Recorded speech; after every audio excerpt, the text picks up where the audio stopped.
So today we are talking about the latest release that Infragistics has for Ignite UI for Blazor launch. Now I know a lot of you have been waiting for this for a while. I've been getting emails and contacts, on Twitter, my YouTube videos. Like everyone's like, "Bro, Brian, when's your Blazor coming out? When's your Blazor coming out?" Well, it's out. It's out. It's available, and you can use it today. And so what I want to do is I want to take some time to talk about this release briefly, and hopefully have some time to kind of run into a quick getting started demo to show you how easy it is to get started, really, and kind of how it works, right? All right, so let's start by talking about today's hosts. Well, obviously, my name is Brian Lagunas. I'm a senior product owner at Infragistics. I've been here for a long time, 9 years or so, and I do a little bit of everything here. Now, my other host, Jason Barris, Senior VP of Developer Tools, he is actually in a car on a way to a wedding. And he was going to try to actually do this webinar from his phone while he was driving. That's how insane this guy is. But he couldn't connect. He couldn't connect. But I was really hoping he could, because that would have been super fun for him to give a webinar while he's driving. That would have been so funny. But so it's just me. You just got me today. That's okay. I'll try to make up, for Jason's absence. Now, today's agenda is kind of like most release agendas, right? Very simple. We're going to talk about basically the major themes of this release, kind of what we set out to accomplish when we started writing this product. We're going to explain what shipped in this release, right? And then we're going to open up with some Q&A. And in between the roadmap, where I kind of talk about kind of what we're looking at, I'm going to try to throw in a quick demo, right? I'm just going to keep my eye on the time and see how we're doing. All right, so let's go ahead and jump into this, because I don't see any questions popping up right now. Okay, so the themes for this release. Well, when we set out to create this product, we had to ask ourselves a few questions, right? And the one thing we really wanted to do is we wanted to provide unique value in our controls, right? We wanted to ship things that no one else has. Because if you look at our competitors, you'll say, oh yeah, they have, buttons and checkboxes and text, editors, and like, well, you know what? Those are kind of a dime of a dozen. We kind of want to focus our areas and controls you can't write yourself, right? I mean, anyone can write a checkbox. That's not complicated. But if you're trying to write a doc manager, that's a little more complicated. If you're trying to write spreadsheets and grids and charts, and like, that's probably not an expertise or an area that you have a lot of experience writing custom controls in. So it's like, you know what? We're going to focus all our effort on unique value controls that really aren't offered anywhere else. And besides that, we wanted to make the experience in every control just awesome. We wanted the themes to look nice. We wanted to look clean. In my opinion, the default theme of Blazor is kind of ugly. That's just me, right? It's just me. Everyone has their opinion. But when I say file new Blazor app, it's not a pretty looking app. So we wanted to make sure our controls look nice no matter what application you use them in. If you're using them in the default Blazor style, that's great. They're going to look great. If you're using them in a production enterprise application that's heavily styled and themed, they're going to look beautiful there. Also, one of the most important things is performance, smooth scrolling, lots of features. Now, I always like to say that, in our controls, performance isn't a feature, right? It's not something we add. It is core to where we start building our components. That is always the first and foremost item that we think about when we're writing components. It's performance, and you will struggle to find anything that performs better than our components. We also have 60 plus chart types, including business charts, and of course these are all high performance, but charting can get complicated, so we started creating chart types that target specific industries or verticals. For example, our financial charts, our stock charts, things like that. And we'll get into that a little bit. So I see a question come through. The question is it easy to learn Blazor? Well, it depends on where you're coming from, right? If you're a .NET developer, it's going to be easier for you because you're using C#. If you're a web developer, it may be more complicated because there are various .NET things you'll have to pick up on if you haven't used Visual Studio or the .NET framework or NS Build and things like that. It may be more challenging. So if you're a .NET dev, then yeah, it's pretty easy actually. Okay, I got a question from Doug. But will IG eventually have those buttons, forms, controls? Yes. Eventually, we will have all those buttons and controls and all that great stuff. But for our V1 release, we really wanted to focus on those controls that you just can't get anywhere else, right? There's plenty of open source forms, controls like buttons and things like that for Blazor. And like I said, they're pretty easy to write your own. So we focused on the hard stuff. And then as time goes on, we're going to be releasing these individual controls. And we'll talk about that. That's actually on a roadmap. OData support? Yes, we support OData. We'll get to that. I'll actually, we will talk about that. Okay, so when you ask yourself what's shipping, here's a brief overview. Now, where it says Blazor charts, we kept this list short, but we're going to change this. Where it says data chart, that is actually like the 60 plus different charts. I couldn't throw in 60 charts listed here. It would have been like just overwhelming. So when I say data chart, that actually kind of encompasses those 60 other chart types with all kinds of different series.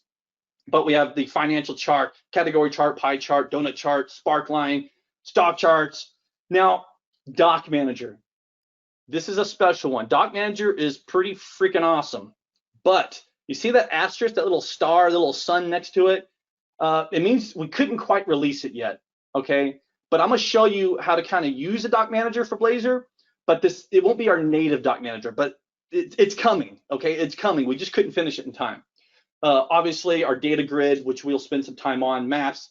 Another one is the multi-column combo that also has another little asterisk next to it.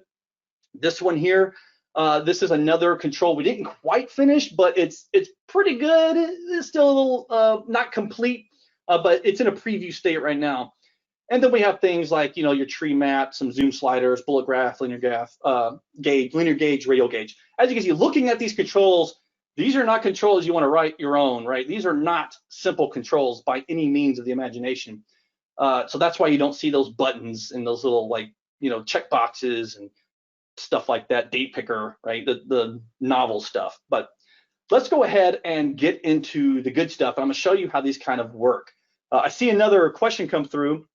An app developed with Blazor, does it require a license for each user that uses the app? No, Brian, it does not. The licensing for our product is per developer. So if you were to purchase the Ignite UI for Blazor product, you could write as many applications as your heart desires with just one license. That's it. Doesn't matter how many apps you write and how many people use it, right? It is per developer. All right, so the first thing I want to talk about is our data grid. Now, we kind of did this play on words on everything. Every slide you're going to see is going to say on the planet. You see a little spaceman, and so we try to have fun with it, right? But in this case, this is really the fastest Blazor data grid you're going to find, period. Let me go ahead. I have this little link, and we should have a link to a SlideShare soon. These are being uploaded. These slides are being uploaded to SlideShare. As soon as we have a link, they will be shared in the chat or something. I don't know if Steve's listening here, but maybe he can handle that, or maybe John, if you're listening. I sent an email about that. So I'm going to click on this, and what's going to happen is this is going to take me, wrong screen, but it's going to take me to the Blazor documentation. And on the left-hand side, this is going to provide all the controls, right? So if I minimize this, we'll see all our charts, we'll see our maps, bullet graphs, all this great stuff. And then as I click a topic, we will see a sample, and then we'll get information about that sample. Now, this specific sample is just like the overview, right? Where I can say, oh yeah, let's do some fun stuff with updating cells with data and things like that. We can see we have some grouping. The scrolling is what's going to blow your mind on this thing, right? Like, it doesn't matter how many rows you have, and I don't know how this is coming across on what is this, GoToWebinar? Is that what we're using? Yeah, I don't know how this is coming across, but this is stupid fast. Like, and it doesn't matter how many columns, how many rows you have. Our virtualization technology is the best, period. And I challenge anyone to find something faster. And when you do, show me and I'll give you a free license, right? How about that? You show me something faster than this, I'll give you a free license.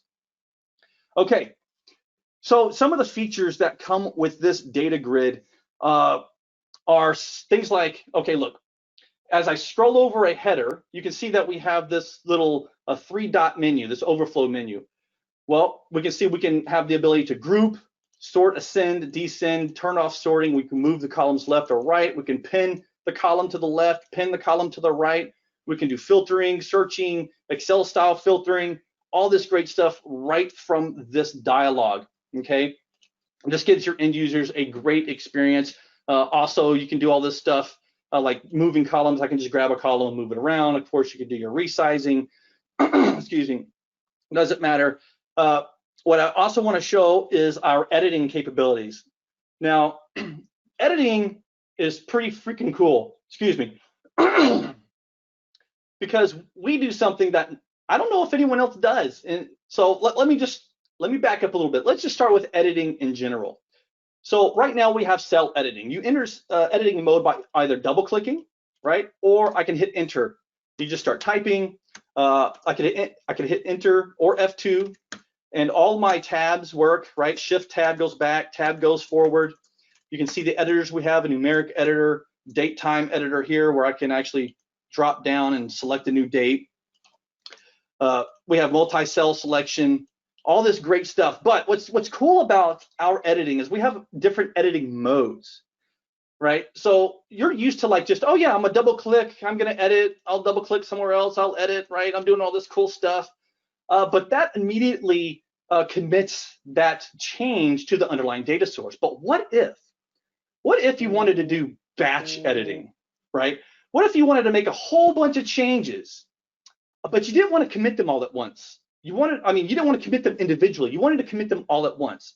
So for example, I can come in here and I can start typing, right? Double clicking, making changes.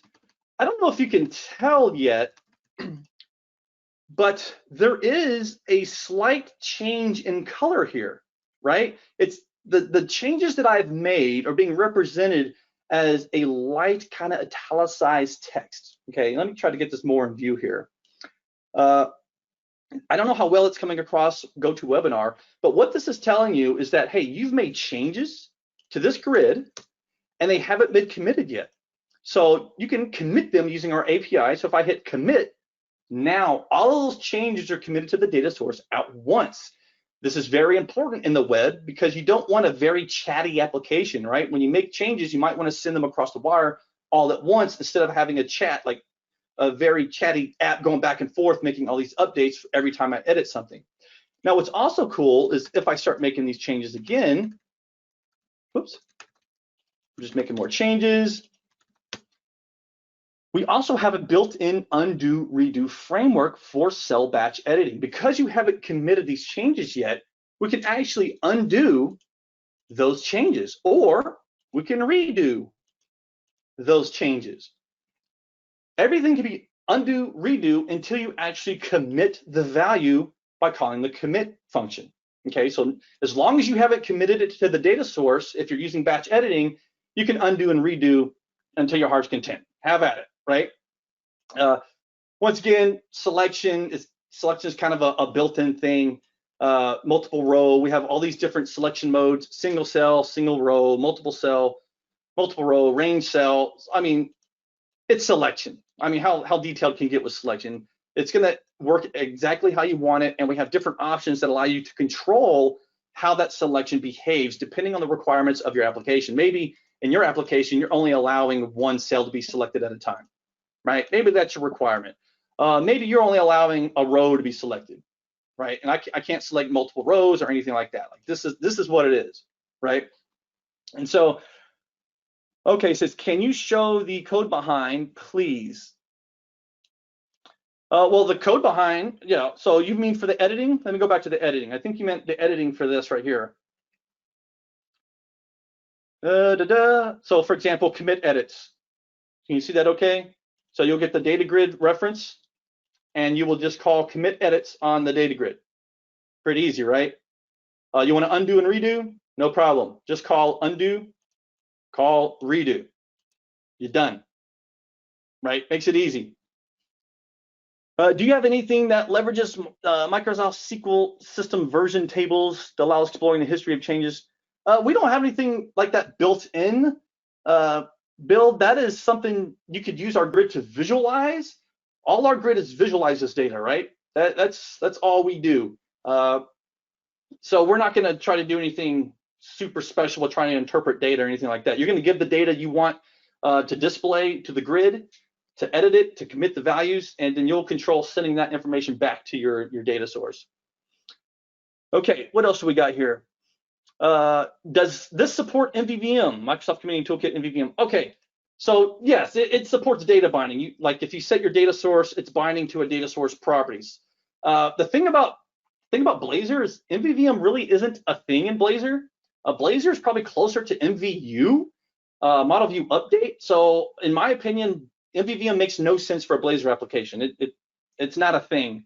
You can try to make it a thing, but it's really not a thing. Like I said, it's closer to MVU, if anything. But yeah, it works with data binding. So whatever you got to do to organize your architecture app, it will work with data binding. So yes. Is it easy to connect data to the grid? Of course it is, right? Here it is, one property, data source equals the name of your data source, and your data source is going to be a property or a field on your in your code, right? In this case, we're using the code block, but it might be a code behind file if you're using that approach, right? Can you touch on data source? For example, Sparkline guidance does not make it clear at all. Data source guidance. Okay, yeah, we'll have to touch, we could talk about the data source guidance. That's kind of off topic today, but I can definitely fill you in on that. Just shoot me an email and I'll share that later. Validation, yeah, okay, so these topics, these are great questions. I gotta keep moving, but I will make my email available to everyone at the end, so you can email me these questions. Is mouse scrolling working on the grid? Yes, it works fine. I'm using mouse scrolling right now, see that? Oop, that's mouse scrolling. Okay, so let's keep moving. I got a lot to talk about. You know, I kind of mentioned Sparkline. Well, here's an example of, you know, embedding a Sparkline into the grid, because we have different types of columns. If we talk about these types of columns that we have numeric columns, date time columns, an image column, right? You just point it to an image source and you're done, a URI, and it's there. We have a combo box column. We have a template column. So a template column essentially allows you to add anything you want, right, in a column. It doesn't matter what it is. It's a template. Just add a template and we'll display it in the grid. Okay. So for example, if I want to come over here, and I think this is a combo box. Yes, here's our combo box column. So if I say USA, it does filtering, right? All that great stuff. France. As that changes, we updated the flag on this side. Here is our, looks like a gauge of some type. We have our salary. And I wonder if we have anything else in here. That's about it. Phone numbers that are formatted with a link. Looks like a hyperlink. So if you look down at the actual snippet, you can see how easy it is. Okay, it's a text column. It's a combo box column, a template column, image column, numeric, date, time, right? It's pretty intuitive, okay? There's a question, is there video training for beginners? Ali, not yet, but I will be creating one. That's actually a great segue. So if you go to youtube.com/Brian Lagunas, I will be posting these videos. I do a lot of training videos. And so if this is where I'll be posting those, so go ahead and go to this channel, subscribe to it, and you'll be notified the minute I publish a training video for Blazor, okay, and how to use these components and things like that. Okay, can we get column from back end instead of pre-coded? Yes, yes. Anything you can do in markup, you can do in code. You would just like I said, you would do that dynamically in code instead of using markup. You would use our columns collection off of the object itself, okay? So yes, you can do that. Oh, another thing I wanted to mention before we move on to other components is our column summaries, right? Our column summaries, they're exactly what you would expect. They're summaries. They're built right in, and you can kind of control at what level they are. Are they at the root of the grid? Are they within the groups, right? Are you gonna have group summaries? Do you want the row bottom? Do you want them row top? Like, you can control where these summaries are. Are they going to be the cells?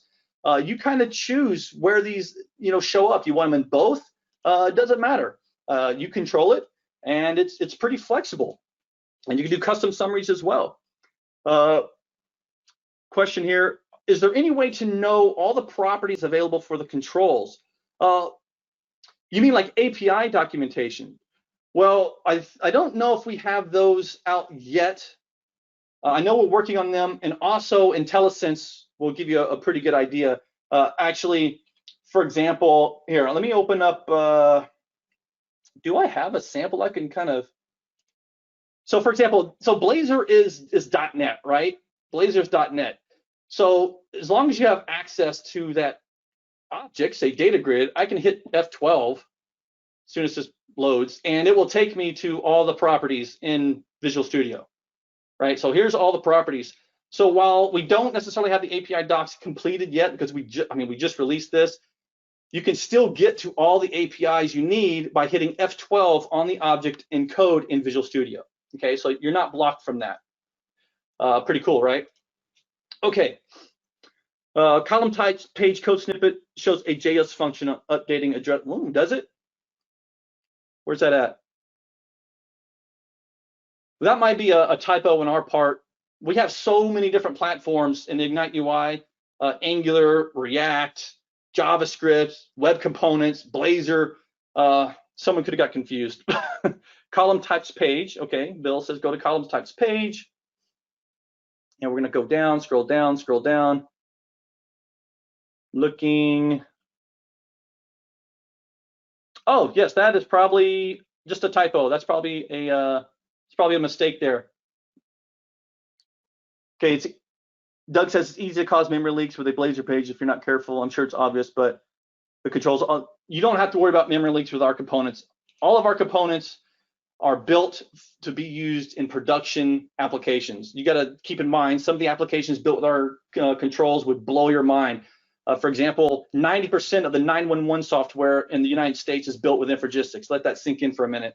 So, you know, we understand how important the behavior of components or UI controls can be, security of them. We take it very seriously, so you will not have to worry about any type of memory leaks, performance degradations, or anything like that in our components, because literally people's lives rely on our components to run the systems to dispatch emergency services. So we take it very seriously. Okay, 24 minutes in. Oh man, I've got so much to talk about. You know, I briefly talked about row grouping when I showed the options dialog, but I kind of want to talk about it a little more, where you can control the grouping of components. Now, right now, we don't have a cool little drag drop grouping capability, but you can group either programmatically or by using the options dialog here, right? So I can group by birthday. You can control how your groups, we can split the groups out. This is more of like a traditional grouping that you may be used to, right? We're grouping by 3 things, 3 columns. And in traditional grids, this is kind of what you see, right? However, we provide you the ability to kind of combine all of those locations into one header, so your grid isn't just cluttered with just group headers, okay? So you can combine those, or you can split them out. Something else I want to note is we don't have it in this sample, but as I scroll, you see how the group header kind of sticks at the top? That's called a sticky header. So by default, that's how it behaves. So as I scroll this next group up, it kind of pushes the previous group out of the way and sticks at the top, right? So we have the sticky header capability, but you can turn that off. You can actually just have it scroll like a traditional grid if you like. I don't see that sample here, but that is in there. It's just another property. I'll have the sample updated to show that behavior. Okay, so that's the grid. I know I went through it pretty quickly. There's a lot in here. I did want to kind of share something though, because I saw a question about making it easy to connect to data, right? And so when I opened up the sample I was playing with, I just kind of want to share this little a sneak peek, if you will. Now imagine you want to data bind to some JSON, right? You don't have, because we're in the web, and yes, you're using .NET and Blazor, but imagine you have some JSON data, very dynamic data, and you don't want to hard code an actual object, right? Because you don't know what the data is going to look like. Well, we are working on a function that will allow you to data bind directly to JSON data, a JSON file or URI. Here's the file example, right? So this is a sneak peek. I probably shouldn't even be showing you this. I might get in trouble. But this is going to be game changing right here. This is going to be awesome. Our goal is to make it stupid simple for you to use our components, bind to data, edit your data, and create applications. And this is just another idea one of our genius freaking developers, engineers had. And he's like, this would be awesome, and it is. And so you'll simply be able to provide your JSON data string and bind directly to it. Or you'll point to a URI that has a JSON feed, right? Or you'll be able to point to a JSON file that's in your application. So I'm pretty excited about this. Now, imagine this, but now imagine this says like Excel, right? Whoops, didn't mean to hit that. Imagine that Excel, right? Imagine any other kind of file format that may be popular there. So this is coming very soon. I think we're going to try to get this in our 20.2 release. Now I'm getting a little ahead of myself, but I'm just really excited about it, right? Because this is really cool. So okay, let me get back. Let me hide that. Pretend you didn't see that. Pretend you didn't see that. A good thing my boss didn't join this call, because I might have gotten in trouble for showing that. Okay, another thing we did was a multi-column combo box. Now this kind of goes back to the initial slide I showed, where it's like, look, we're trying to think about controls that are complicated to write, that historically have been popular in other platforms like WPF or WinForms, and we understand that a lot of these desktop devs are coming to the web and they're going to kind of expect the same controls.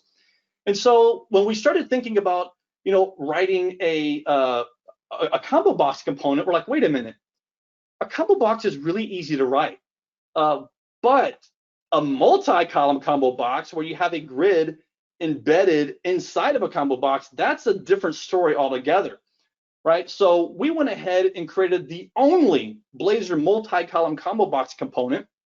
And so this is the one that's in preview right now.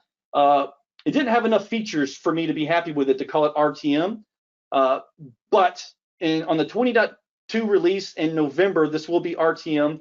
And essentially, it's exactly what you would expect. It is a combo box that contains a data grid. So it allows you to have a combo box with multiple columns. And of course, you can do all your sorting, and you can even move things around if you want.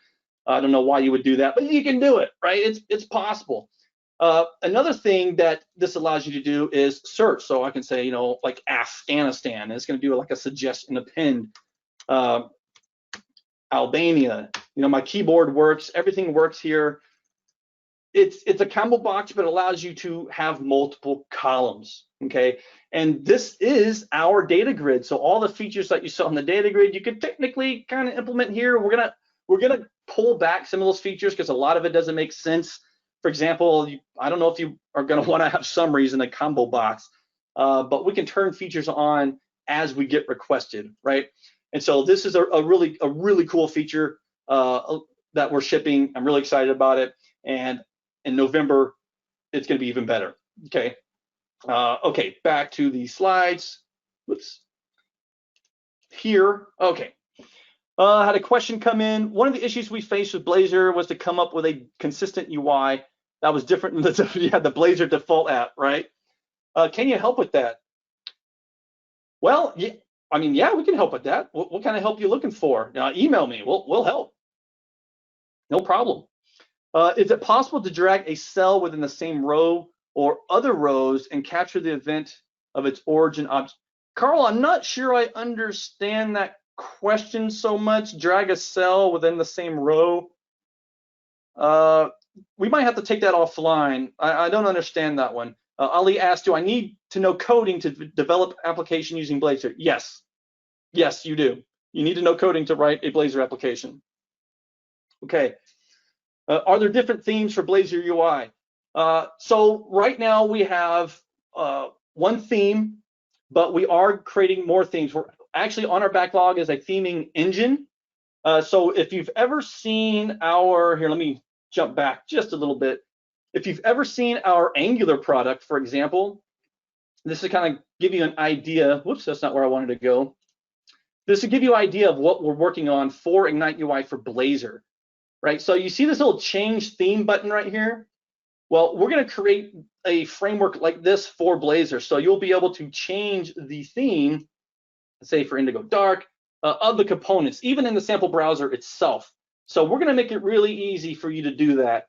We just didn't get a chance in this release, right? But we're getting there. We're working on it. It's on our backlog. Okay, back to here. Okay, next is stock charts, financial charts. If you're in the financial industry, you kind of know exactly what this is. If you ever gone to like Yahoo Finance or something like that, it is a financial chart. And this has just about every feature you could want in a financial chart. You know, your crosshairs, trend lines, axes types, the performance is off the chart.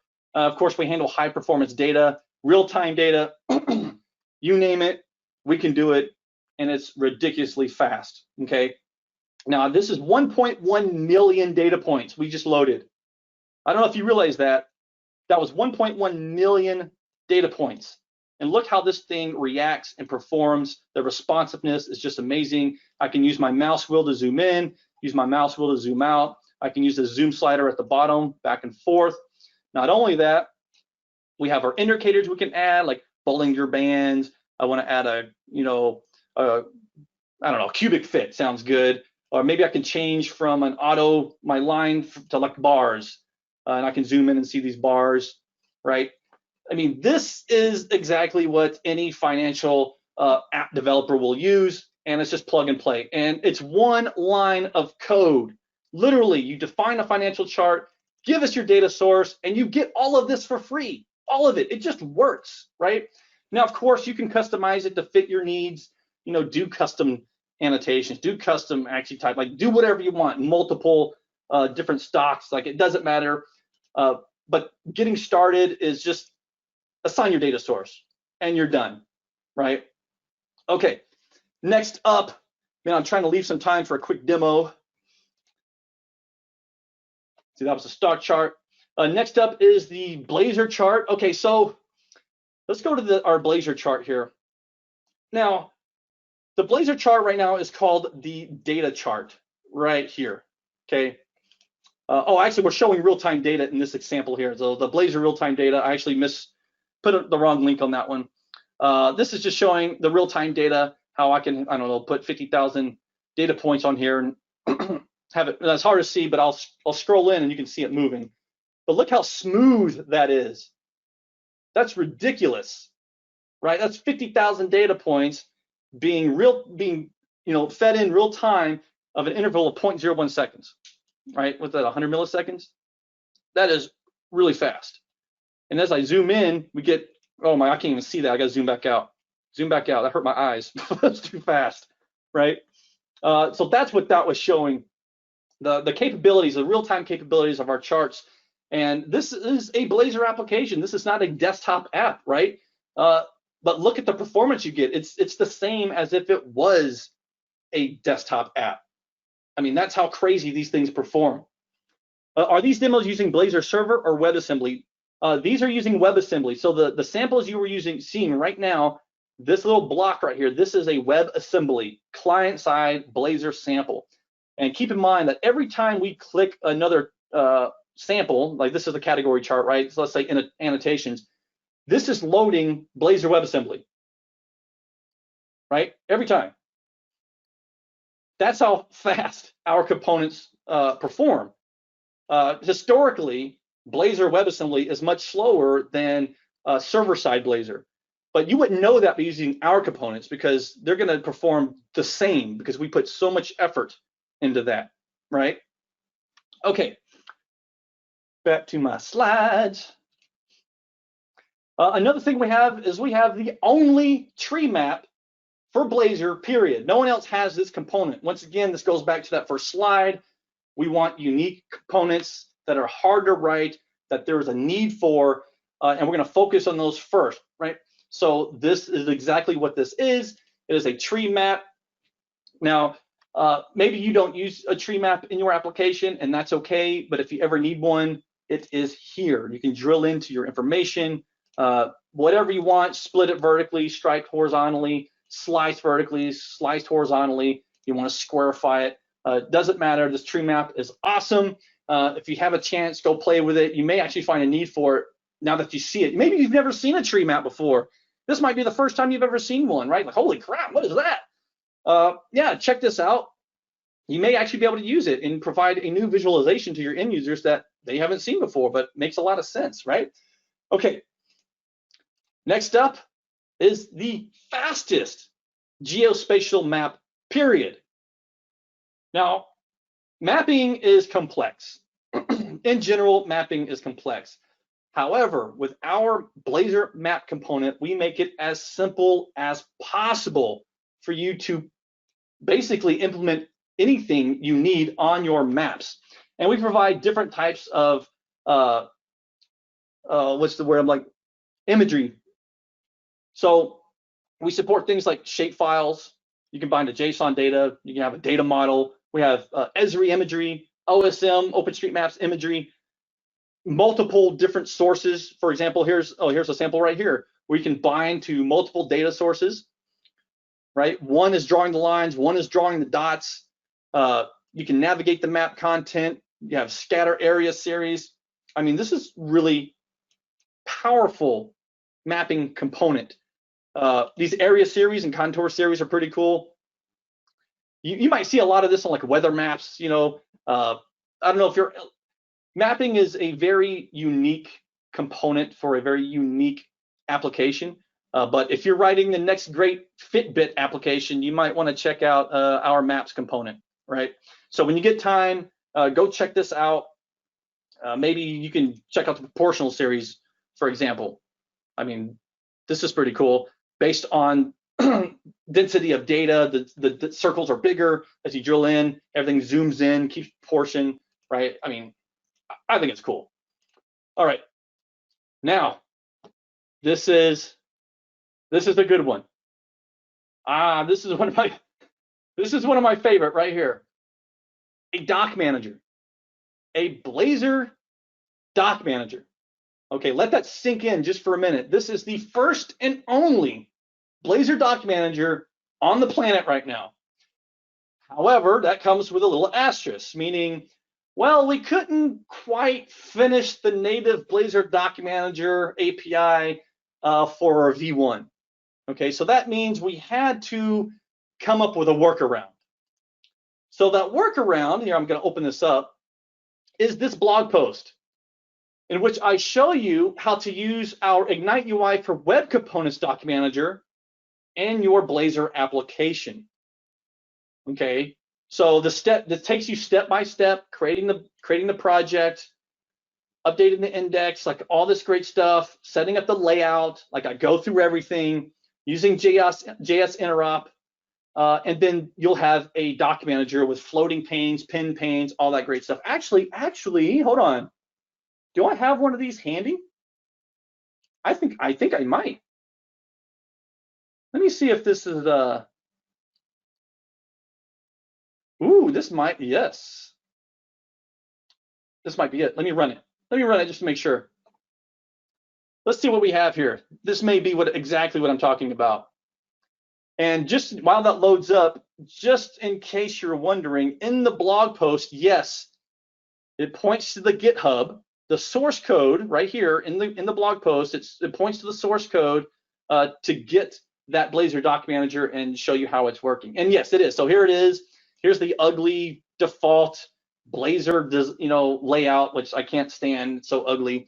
But you can see our beautiful doc manager floating around here. I can dock this to the side. I can pin and unpin panes. I can drag them off and float them, close them, collapse them, move them around, split them. Like, this is a doc manager. We even have resizable split panes. Like, have you ever tried to resize something like this in web? Holy cow, that's crazy. Well, it's built in, right?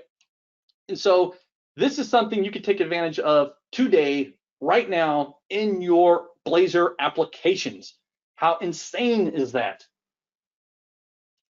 I mean, that is pretty crazy, right? And just to kind of show you the code here, when you define the doc manager, these divs will actually hold your content. So where it says content 1, like, what do I have in here? Do I have a counter? I can actually put, whoop, didn't mean to do that. I can actually put the counter component in here, right? I mean, we can do that. That is going to hold the content. That div holds the content for the doc manager. And so here's the counter right there. I'm gonna drag it off. It functions, right? I can click it, resize it, move it around, pop it to the right, minimize it, whatever, collapse it, expand it, pin it, unpin it, close it, right? So very easy to use. If you're gonna undo that, because I'm not sure what I'm using the sample for, but I just wanted to show that real quick.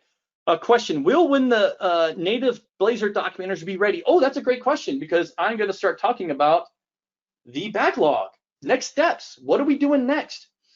Okay, so this is kind of what we're thinking for our November ship date. Now, keep in mind, that's like a month away, maybe a little more than a month and a half, maybe. We do not have a lot of time, but we are going to try to knock this list out.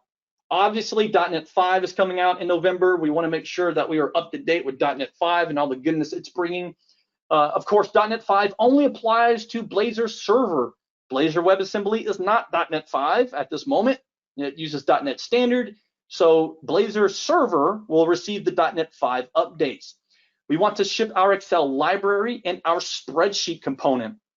Yes, I don't know if you have never seen this before, but I will show it very quickly. Let me go to, say, our web components, and I'm going to scroll down to spreadsheet.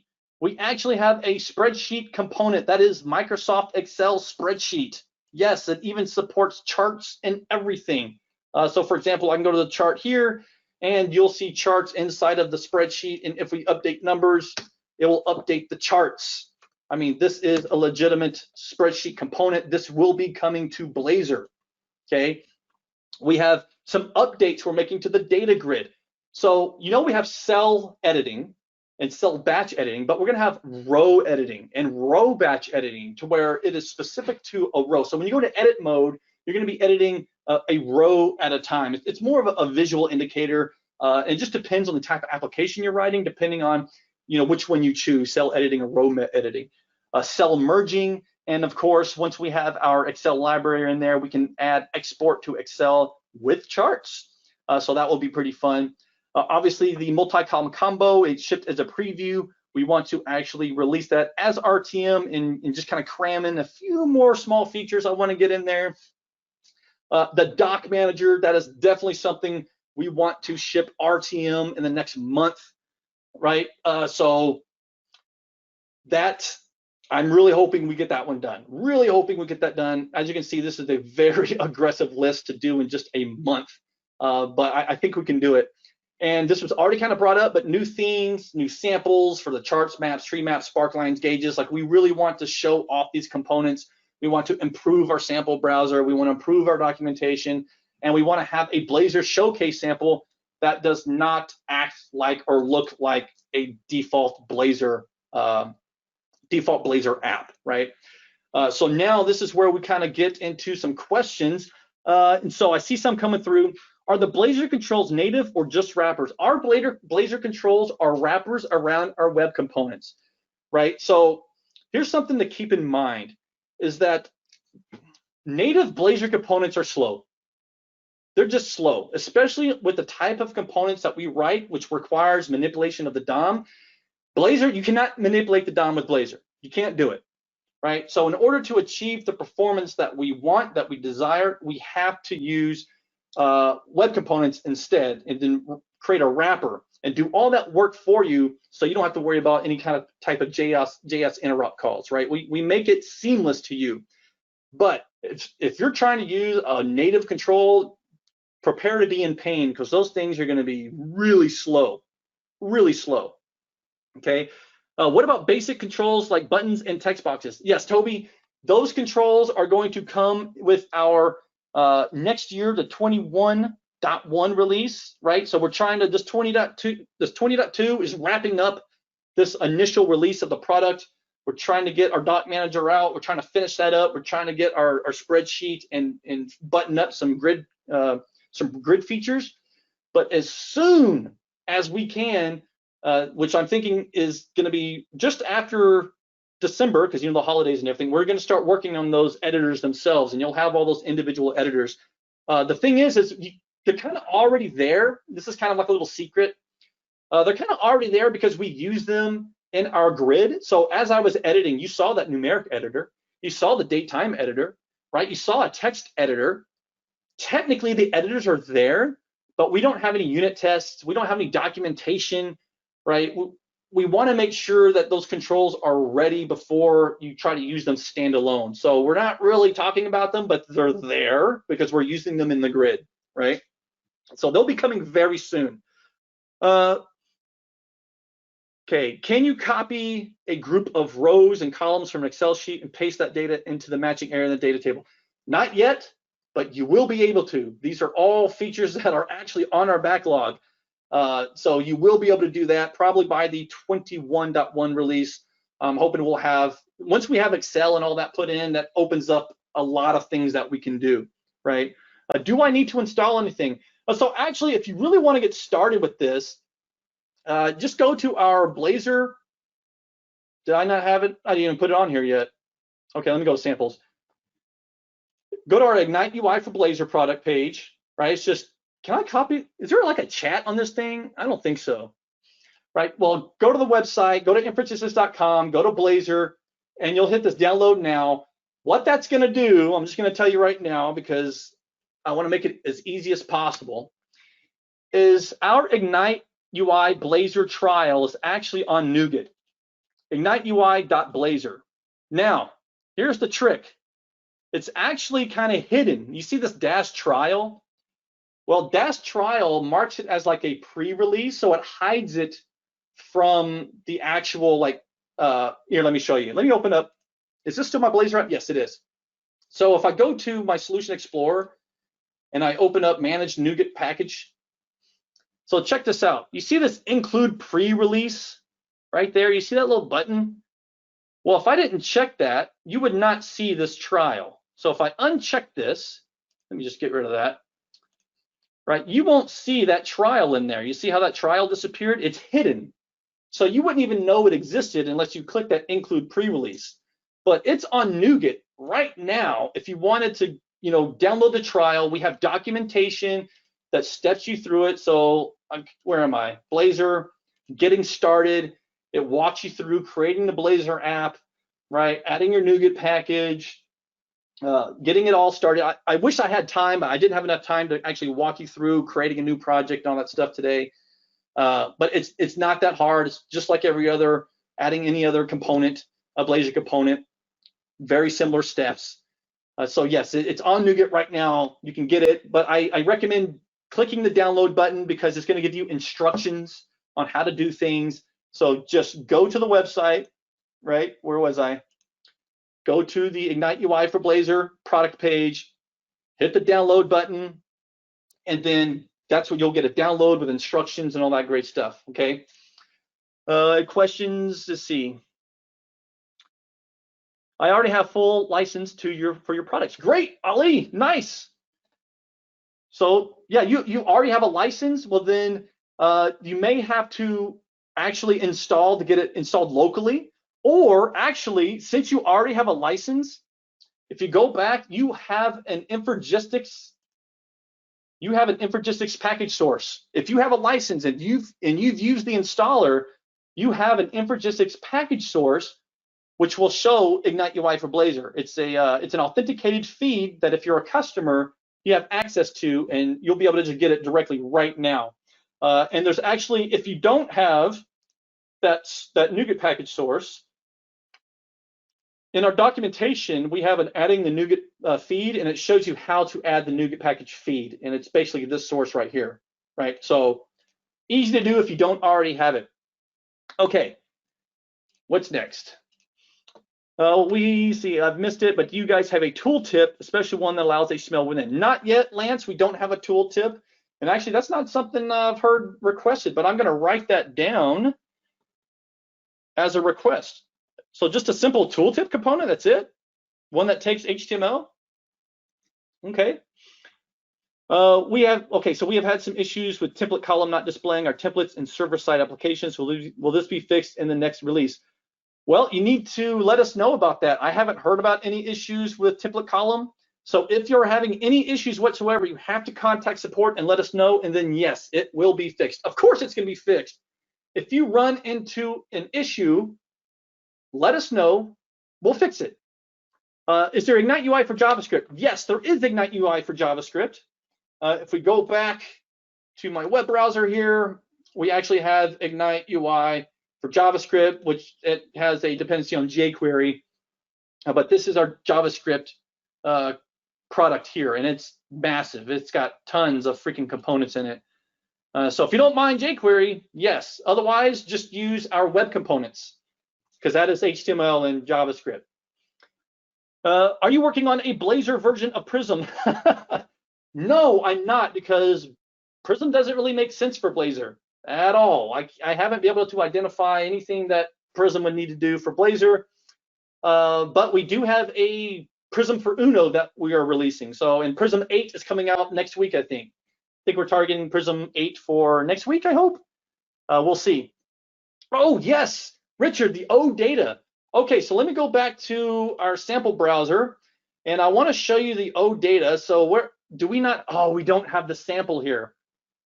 We haven't written the sample yet, but we have another product that does. Where is it? Live data, local data, binding virtual data. Do we not have that sample? Did I overlook it? Binding. Okay, so we didn't create the sample yet, but we do have what's called a virtual data source. And it might be kind of hard to show off right now, but I'm gonna scroll really fast, as fast as I can, and hopefully you'll get the effect. Okay, right there. I don't know if you saw it, it was really quick, but our virtual data source allows you to connect to some type of endpoint, in this case, an O data service, right? And then it will dynamically load data as you scroll. So you define, like, as I scroll, every 200 pages, I want to fetch the next 200 pages, right? Or 200 records, excuse me. And so I'm going to try to scroll really fast. Nope, can't get it. It's already been cached. But we do have a virtual data source. So maybe the code snippet will show me right here, right? So we have an OData virtual data source. You just point to your URI, in this case, the Northwind, the entity set, and then you bind your data. And that's it. The grid does the rest, right? It's all done. Will paging be included? Yes, we have paging. I'm not sure if the sample is actually in the Blazor sample. Let's look. Do we have paging? We have paging. I've seen it actually work. I just don't think we have a sample for it for Blazor, but I think we have a sample for it somewhere else. We do have paging though. We do. I've seen it. I've seen it with my own two eyes. We have paging. The thing about our grid is you don't need paging because it performs so well. There's no need for paging. So unless your application specifically requires a paging UI, you don't need paging because our performance is so incredibly fast. Now, a lot of our competitors need paging because their grids are slow and can't load a lot of data, so they have to actually have paging turned on. And if you go to our competitors and look at their samples, you'll see a lot of them in their samples have paging. They don't have scrolling thousands of records because they just can't handle it. So yes, we do paging. Okay, what about printing of reports? We do not have any type of report product in Blazor right now. If that's something you need, you should send me an email. Actually, here's my email right here. So Jason's email and my email. Email us with any questions, any feature requests, things you'd like to see. Let me know. We will definitely have a conversation about it. Now, I may ask you for more details about what you're trying to do exactly, because what happens, a lot of people say, hey, I need this. I need XYZ. I'm like, great. What does it need to do? And they're like, oh, it just needs to XYZ. I'm like, well, what does that mean to you, right? So I may actually kind of, lean into you for more details and requirements so we know what to build. That's a big thing about feature requests, is you got to know what you need, right? Okay, will the recording of the session be available to download, view, share? Yes, this will be available. It's recording as we speak. I think we're going to send an email with a link. I'm not sure how this works. I think marketing will send you a follow-up email with resources on how to download the product and all that stuff. So yes, it will be available. So are the controls .NET 5 compatible? Well, you know, .NET 5 is not out yet, but yes, right now, even today, they will work on a .NET 5 app. However, in November, our Blazor server will be updated specifically for .NET 5. Can I get a link to an example of documentation about paging? Yes, so email me, please. See my email right here. Email me for that link, and I will send you a link to the paging. I've seen it. Even if I have to create a sample and send it to you, I'll send it to you, but I will get you what you need. Just email me, please. If I use Ignite UI for client project only for a year, does the next year I have to renew the license? Yes, so we did move to a subscription model, meaning that if you want to keep developing against the product or get the updates and all that stuff, you will have to renew your license. It is a true subscription model. Once it expires, you can keep writing apps with what you have, right? Keep using what you have, but you won't be able to get anything new at all. You won't even have access to our NuGet feeds anymore, okay? Or our NPM. We have a private NPM feed as well. You won't get access to that. You'll only have what's local on your box, which you've installed locally. Fabian, very cool stuff. Thank you. No, thank you. Okay, what kind of support do you provide for beginners, Ali? Well, it depends on what you mean by support. So, historically, we will support our product. However, if you ever reach out to our support team, they are always go above and beyond to help you with things that aren't related to our products. We do that all the time. I personally actually do a lot of proof of concepts for customers who may be new to something. So I'll actually write the app for them and send them a sample of how something might be done. So it just depends on what you're talking about. But if you're a customer, we definitely go above and beyond. That's one of our it's what we're most known for is our support. It's hands down the best. So we go out of our way to help. Okay, any more questions? Anything else? I know I covered a lot of stuff. I went really fast. How come Twitch is so silent? Well, I just haven't had time to live stream. So everyone watching here, I live stream on Twitch usually twice a week, but I've been so busy with this release, getting the products ready. I have other products that I manage. And so, it's just hard for me to find the time to continuously stream on Twitch. But actually, I'm hoping on Thursday, tomorrow, to get back to it. Since the release is out the door, I'm hoping to get back on schedule. So I hope to see you in my live stream on Twitch. That'd be awesome. Jim, just want to say hi. Thanks for writing those proof of concepts, really helpful for developers. Yes, you are very welcome. Ali, I always get message this is out of scope. Yeah, it really depends, Ali, on what you're trying to do. I mean, we're not gonna write your app for you, but we will do our best to help you use our products for sure. Can you post a Twitch link? Yes, for sure. So let me just share this. I got too many tabs open. Way too many tabs. I know some people live in tabs, not me. So if you want to follow me on Twitch, it's simply twitch.tv/Brian Lagunas. I do a live stream every Thursday. I also do a lot of videos on my YouTube channel. So that's a great place for content, learning content. Fabian, what is Twitch? Twitch is a live streaming platform. So for example, I get pretty crazy on my live streams, but basically it's 2 hours of me coding something, teaching something, learning something, working on something. Like it could be anything. Like for example, if you see in this example here, I did a almost 2-hour video on how to extend the Prism WPF dialogue service, right? I have guests on, we review PRs, we submit PRs to GitHub projects, like all kinds of crazy stuff happens on my Twitch streams. So, and it's free, it's open, anyone can watch at any time. You don't even need to sign up to watch. Like you just go to the link, and when I'm live, you'll see me talking live, and that's all it is, right? There should be a live session where you build a real life app. I do that all the time. Sarash, do it all the time. Actually, if we go to my YouTube channel, brianlagunas.com, I actually did an entire Twitch stream. Let me go to my playlists on building Outlook using Prism. So yeah, Prism for WPF, building Outlook. Let me pause this. So there's how many videos in this? 12, 13 videos on building various aspects of an application, solving every problem you can solve. And so these are all like 2 hours long, but this is it. This is like, that's what I mean. I live stream building things like that. So make sure you check me out. And if you miss a live stream, I do archive them on my YouTube channel. So if you go to my youtube.com/BrianLagunas, you'll see all my playlists and my live stream archives, just in case you missed something. Okay, any other questions? Oh, with Blazor. Well, that's going to be next. We'll be building stuff with Blazor. Okay, Brian, enjoyed your presentation. I'll check out the YouTube channel. Thanks. Thank you very much. What about a complete Blazor documentation for Infragistics Blazor? Well, we have documentation which is continuously being updated. So if you go to Ignite UI for Blazor, and then to get to our docs, just click on components, and you'll say, oh, what do I want to learn about? I want to learn about our data chart.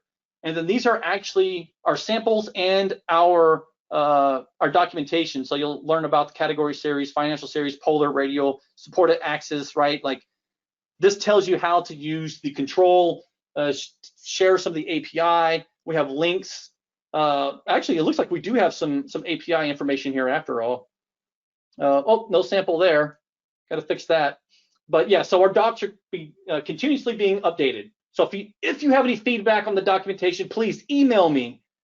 I want to make sure you are successful.